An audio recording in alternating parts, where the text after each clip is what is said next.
दोस्तों, मोती एकमात्र ऐसा रत्न है जिसको कि एक जीव जन्म देता है, जबकि बाकी अन्य सभी रत्न धरती के गर्भ से खनिज की तरह से निकाले जाते हैं। दोस्तों, मोती यानी पर्ल्स समुद्र की गहराइयों में प्राकृतिक रूप से ऑयस्टर्स के अंदर फॉर्म होते हैं। लेकिन फिर भी कई बार ऐसा देखने को मिलता है कि मोती धारण करने वाले व्यक्ति के स्वभाव में मोती पहनने से पहले और बाद में कोई बहुत ज्यादा बदलाव नहीं आया। दोस्तों, इसका कारण यह है कि 90% से ज्यादा लोगों ने जो मोती धारण किए हुए हैं वो हैं कल्चर्ड पर्ल्स, यानी मानव निर्मित मोती हैं। बनते ऑयस्टर्स के अंदर ही हैं, लेकिन वो बिल्कुल नेचुरल पर्ल्स नहीं होते हैं। इसी वजह से उनकी एस्ट्रोलॉजिकल वैल्यूज 0 से 5% तक की होती है। आज इंडिया में, चाइना में लोग घरों की छत पर मोती की खेती कर रहे हैं। तो एक्चुअली रियल पर्ल क्या है जानेंगे हम आज के वीडियो में, और साथ ही और कुछ किस किस तरह के मोती अवेलेबल हैं, एस्ट्रोलॉजिकल वैल्यूज के हिसाब से कौन सा मोती धारण करना चाहिए, आज इस वीडियो में विषय में बात करेंगे।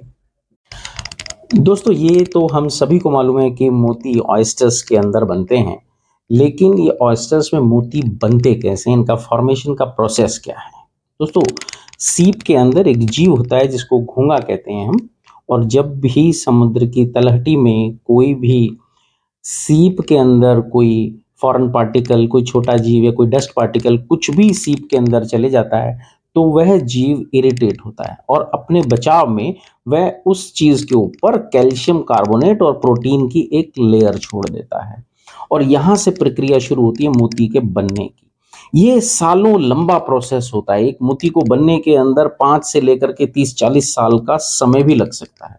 और नेचुरल मोती बिल्कुल राउंड शेप के मिलने is very rare to find. वैसे तो जो सुच्चा मोती होता है, जिसको हम बसरा का पर्ल कहते हैं, वो आजकल मिलना ही बहुत मुश्किल है। दोस्तों, सुच्चा मोती यानी रियल पर्ल, यानी जिसको हम बसरा भी कह सकते हैं, वो कुछ इस तरह का मोती होता है। आपको रियल पर्ल्स ऑस्ट्रेलिया से और वेनेजुएला से भी मिल जाते हैं, परंतु ये जो स्क्रीन पर आप मोती देख रहे हैं, this is the rare Basra pearl. ये बिल्कुल जैसे मैंने पहले बताया, बिल्कुल गोल आकार के अंदर मिलना बहुत मुश्किल होता है। वैसे तो आजकल बसरा के मोती मिलते ही बहुत मुश्किल से हैं, और बिल्कुल गोल दाना मिलना तो it is just next to impossible. और जब भी आप रियल पर्ल की तरफ जा रहे हो तो आप इस तरह की सर्टिफिकेशन जरूर लीजिए। दोस्तों, इंडिया के अंदर फर्म है this Shri Zaveri Mahajan Jewrat and Moti Tolai charitable trust certificate of natural pearls. India के अंदर सिर्फ एकमात्र ये एक सर्टिफिकेशन है जो रियल पर्ल के मामले में ऑथेंटिक है। इसके अलावा और कोई भी हमारे पास सर्टिफिकेशन अवेलेबल नहीं है इंडिया के अंदर जो ये बता सके कि ये मोती बसरा का है या नहीं। हालांकि ओरिजिन आपको इस रिपोर्ट के अंदर भी लिखा हुआ नहीं मिलता है। नेचुरल पर्ल्स में अगली कैटेगरी हमारी आती है ऑस्ट्रेलियन पर्ल्स। इस तरह के सफेद पड़ते हुए तीखे लस्टर वाले चमकदार मोती, ये भी नेचुरल पर्ल्स होते हैं, यानी रियल पर्ल्स, सुच्चा मोती। ये सेकंड कैटेगरी है रियल पर्ल्स की, ये ऑस्ट्रेलिया से आता है। इस हमारी अगली कैटेगरी है वेनेजुएला पर्ल। दोस्तों, ये भी रियल पर्ल्स की कैटेगरी के अंदर ही आता है। देखिए, ये भी बड़ा खूबसूरत पत्थर है, सीप में बना हुआ नेचर के बीच। इसके अंदर आपको इस तरह की सर्टिफिकेशन मैं आपको दिखाता हूँ।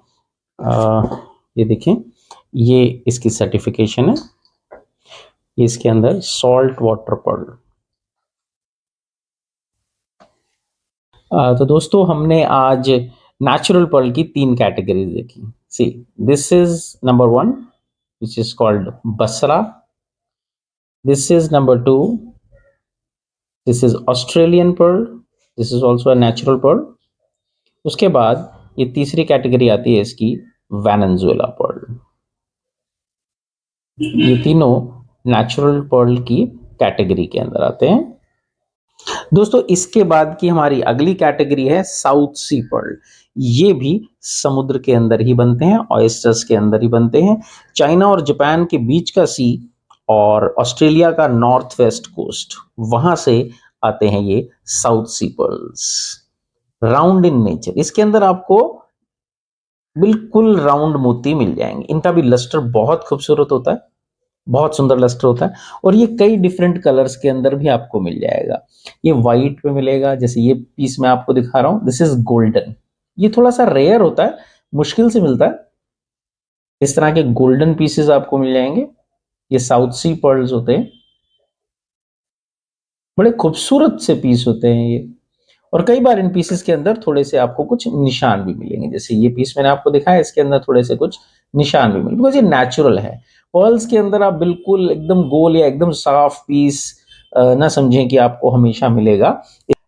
ये फ्रेश वाटर कल्चर पर्ल्स जो होते हैं उनसे ज्यादा अच्छा काम करता है। एस्ट्रोलॉजिकल वैल्यूज के अंदर आप समझे 25 से 40% तक हम इसको आंकते हैं। अब साउथ सी पर्ल्स और नेचुरल पर्ल्स के बीच की जो एक मोटी डिफरेंस है वो मैं आपको समझा दूं। जो साउथ सी पर्ल्स होते हैं, चाहे वो गोल्डन हो, चाहे व्हाइट हो, पिंक हो, ब्लैक हो, इनके अंदर बेसिकली क्या होता है, जो नेक्टर है ऊपर, यानी जो मैंने पहले बताया कैल्शियम कार्बोनेट और प्रोटीन, उसकी सिर्फ एक सिंगल लेयर होती है। यानी इसके अंदर मोटा सा बीच में सेंटर में एक पार्टिकल होता है और उसके ऊपर एक सिंगल लेयर चढ़ी होती है, और ये साउथ सी मोती हो जाता है। इसी की तरह अगर हम नेचुरल पर्ल की बात करें, तो नेचुरल पर्ल्स के अंदर आपको अनियन रिंग्स, लाइक जैसे वो प्याज के अंदर एक दूसरे के ऊपर छिलके होते हैं, इसी तरह से, बिकॉज ये बहुत छोटा एकदम बारीक सा सेंटर होता है इसका, और फिर उसके बाद एक एक लेयर इसके ऊपर कैल्शियम कार्बोनेट की चढ़ती जाती है। तो अगर उसको काट करके मोती को देखा जाए तो आपको बिल्कुल जैसे प्याज की एक से एक परत जुड़ी होती है, उस तरह से नेचुरल पर्ल्स के अंदर परतें होती हैं। तो ताकत का डिफरेंस होता है नेचुरल पर्ल और कल्चर्ड पर्ल या साउथ सी पर्ल्स के अंदर। दोस्तों, हमारी अगली कैटेगरी बहुत इंटरेस्टिंग है, दैट इज केसी पर्ल्स। आजकल बहुत से लोग केसी पर्ल्स और नेचुरल पर्ल को आपस में मिक्स कर देते हैं और महंगा बेचने की कोशिश करते हैं। दोस्तों, ये होते हैं केसी पर्ल्स। ये इस तरह से टेढ़े मेढ़े, ये भी बिल्कुल नेचुरल पीसेस होते हैं। नेचुरल इन द सेंस कि ये सीप के अंदर बनते हैं, लेकिन ये फ्रेश वाटर पर्ल्स होते हैं, राइट। इसके अंदर आप ये पीस देखें, ये टेढ़ा मेढ़ा सा, ये केसी पर्ल है। ये कंपैरेटिवली थोड़े से सस्ते आ जाते हैं बिकॉज ये फ्रेश वाटर पर्ल होते हैं। और इसी तरह से ही अगर हम कोई और मोती देखें, जैसे मैंने आपको पहले दिखाया था, ये ऑस्ट्रेलियन, ये रियल पर्ल है। शेप में ये भी टेढ़ा मेढ़ा है, ये भी टेढ़ा मेढ़ा है, लेकिन ये है सॉल्ट वाटर पर्ल और ये है फ्रेश वाटर पर्ल। और इनके वजन के अंदर भी आपको डिफरेंस नजर आएगा। अगर कोई एक दाना, जैसे ये मेरे राइट हैंड में एक केसी पर्ल है, ये फ्रेश वाटर पर्ल है, राइट। इसका वजन अगर हम देखें तो आपको सर्टिफिकेशन में आपको पहले इसकी दिखाता हूं कि देखिए ये इस तरह से इसकी सर्टिफिकेशन होती है, राइट। यहां पर इसमें लिखा जाता है फ्रेश वाटर पर्ल। पर्ल सीप के अंदर ही बना हुआ है, पर ये फ्रेश वाटर पर्ल है, ये सॉल्ट वाटर पर्ल नहीं, this is fresh water keshi pearl. इसकी एस्ट्रोलॉजिकल वैल्यू 10 से 20% के आसपास ही होती है सिर्फ। हालांकि देखने में ये मोती हमारे को दिखता है कि बिल्कुल नेचुरल यानी रियल जैसा नजर आ रहा है। जैसे ये अब मोती आप देखें, ये सॉल्ट वाटर पर्ल है, ये भी केसी पर्ल है, but this is salt water, बिल्कुल नेचुरल मोती की तरह। इसकी सर्टिफिकेशन रिपोर्ट आप देखेंगे तो इसके अंदर आपको साफ दिखेगा सॉल्ट वाटर पर्ल, राइट। इसके बाद की हमारी एक कैटेगरी आती है जिसको हम बोलते हैं बैठकी मोती। ये एक तरफ से राउंड होता है और दूसरी तरफ से फ्लैट, ये देखिए इस तरह से, ये फ्लैट। आजकल या वैसे लोग ज्यादातर इसी को पहन लेते हैं। सुच्चा मोती भी लोग इसी को समझते हैं कि हमने सुच्चा मोती पहना हुआ है। ये चाइनीज कल्चर्ड पर्ल है और अभी तो इंडिया के अंदर भी बनने लग गया। जैसे मैंने पहले आपको बताया था कि घरों की छतों के अंदर, टंकियों के अंदर बनते हैं ये। ऑयस्टर्स को उन टंकियों के अंदर लटकाया जाता है और फिर उनके मोलस्क उसके अंदर डाल के उस जीव को इरिटेट कराया जाता है फैंस या वाइब्रेटर्स की मदद से, और पर्ल्स तैयार कर लिए जाते हैं। एस्ट्रोलॉजिकल वैल्यूज के अंदर अगर आप जाना चाहते हैं तो मेरे ख्याल से तो आपको natural pearls, south Sea pearls, salt water pearls या बसरा, इन्हीं की तरफ जाना चाहिए। दोस्तों, अगर आप मोती या कोई भी अन्य रत्न खरीदना चाहते हो या आपका कोई क्वेश्चन हो किसी भी रत्न के बारे, तो आप नीचे दिए हुए नंबर पर हमें संपर्क कर सकते हैं और वैसे मेरी हिदायत है कि माय सजेशन इज कि आप जब भी मोती खरीदने जा रहे हो और अगर आपका बजट अलाउ करता हो तो आप हमेशा रियल पर्ल खरीदें, जिसको सुच्चा मोती कहा जाता है, या फिर आप Venezuela pearl, salt water pearl खरीदें ताकि आपको अच्छे इफेक्ट्स मिल सकें। शुक्रिया, फिर मिलेंगे।